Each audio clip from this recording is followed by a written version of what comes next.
Täna kodanikupäeva eel tunnustatakse neid inimesi, kellest võib-olla igapäevaselt ei mõelda, aga need on just need inimesed, kes muudavad meie kodanikuühiskonna tugevamaks ja Eesti paremaks.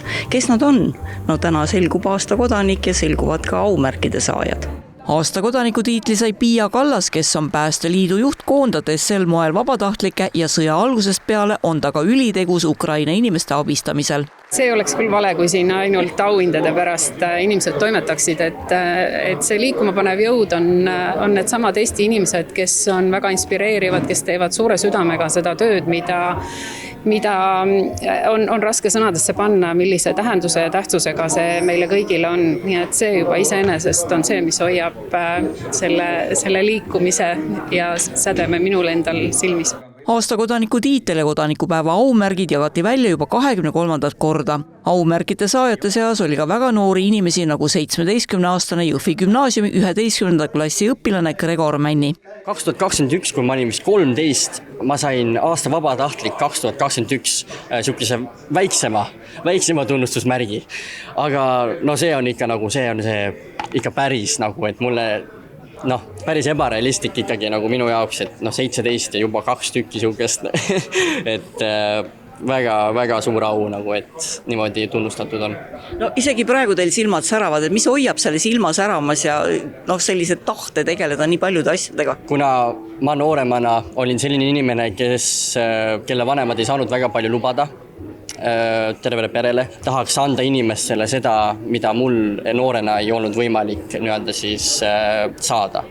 Et see on midagi, mida ma tõesti, mis hoiab seda läiget mul silmas ja mida ma loodan ka hiljem enda elus ka jagada. Anni Roost on Lümanda külavanem ja Kangesaare naine, kes oma küla õitsenguks müüs kallitele kaasmaalastele isegi kiviaia meetrikaupa maha. See ja külaelu käima tõmbamine on just see, mis täna noore naise aumärkidega alale tõi. Ma lootsin, et kui ma siia jõuan, siis ma saan vastuse sellele, et mis ma selleks teinud olen, et ma siin täna sellise au vääriliseks sain, aga nagu seal kirjalduses oligi, et eks see lihtsalt järjepidev töö ja panustamine ikka rõõmsalt ja kogukonna nimel ja kogukonna heaks, et eks ma selle pärast vast siin olen. No mis tundega sa selle märgi vastu võtsid?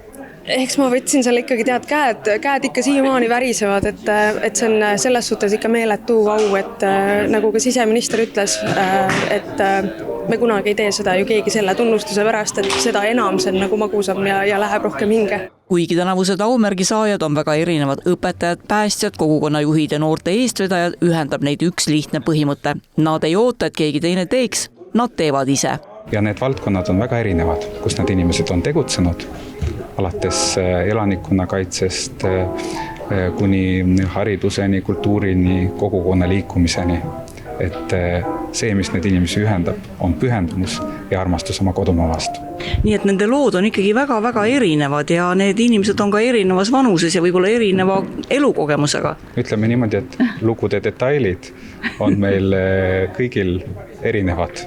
Et salme on palju erinevaid, aga refrääniks ja alati armastus Eesti riigi vastu. Kõige raskem osa tuli täitevžüriil valida paljude kandidaatide seast just need inimesed, kelle panus on kõige suurem oma kogukonnas. Auhinna saajateks nimetati ikkagi terve hulk toredaid Eestimaa inimesi ja kuidas sa nüüd siis valid ja teed. Aga midagi teha ei ole, žürii otsus on lõplik ja õiglane, aga üks joon, mis meid aitas selles žürii töös, oli kindlasti see, et me vaatasime, et see inimene ei ole mõelnud kategoorias mina ainult, vaid pigem meie.